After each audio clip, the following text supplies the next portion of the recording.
আসসালামু আলাইকুম প্রিয় দর্শক, কেমন আছেন? আশা করি সবাই ভালো আছেন, আমিও ভালো আছি। আমার আজকের রেসিপি আলু দিয়ে মাছের ভর্তা। ভীষণ মজা খেতে, গরম গরম ভাতের সাথে সেই স্বাদ লাগবে। বাচ্চারা তো অনেক পছন্দ করবে, যেহেতু বাচ্চারা মাছ খেতে চায় না। এভাবে বানিয়ে দিতে পারেন, তাহলে ওরা মজা করে খেয়ে নেবে। চলুন দেখা যাক আমার আজকের রেসিপি। এখানে আমি 3 পিস রুই মাছ নিয়েছি। লবণ, হলুদ আর মরিচের গুঁড়ো দিয়ে ভালোভাবে ভেজে নিয়েছি। তারপর আমি কাঁটাগুলো বেছে নিচ্ছি। ভালোভাবে মাছের কাঁটাগুলো আমি বেছে নিয়েছি। সবগুলো মাছের কাঁটা বাছা হয়ে গিয়েছে। এখন আমি মাছগুলোকে একটু ফ্রাই প্যানে ভেজে নিচ্ছি, হালকা করে একটু ভেজে নিচ্ছি, তাহলে খেতে মজা হবে ভর্তাটা আরও। আর এখানে আমি ভাতে আলু সিদ্ধ দিয়ে দিয়েছিলাম। ভাত যখন হয়ে গিয়েছে, আলুটা আমি উঠিয়ে নিচ্ছি। 2টা আলু দিয়েছিলাম, একটা আলুর ভর্তা বানিয়েছিলাম আর একটা আমি মাছের ভর্তায় দিয়েছিলাম। আলুগুলোকে আমি ম্যাশ করে নিলাম সুন্দরভাবে। এখন মাছ, আলু ভর্তা, পেঁয়াজ ভাজা, শুকনো মরিচ ভাজা, লবণ দিয়ে ভালোভাবে মেখে নিচ্ছি।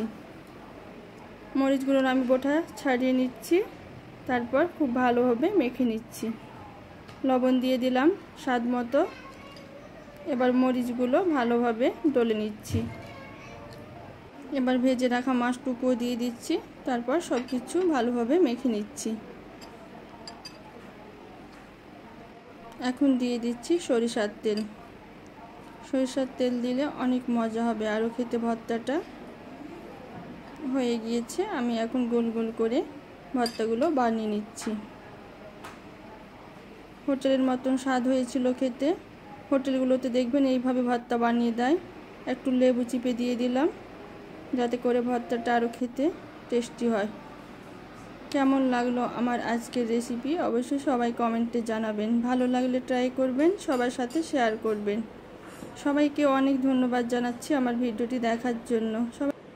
আমার রেসিপিগুলো কেমন লাগে আপনাদের অবশ্যই সবাই কমেন্টে জানাবেন। কে কোথা থেকে দেখছেন আমার ভিডিওটা অবশ্যই সবাই জানাবেন, যাতে করে আমি আপনাদের ধন্যবাদ জানাতে পারি।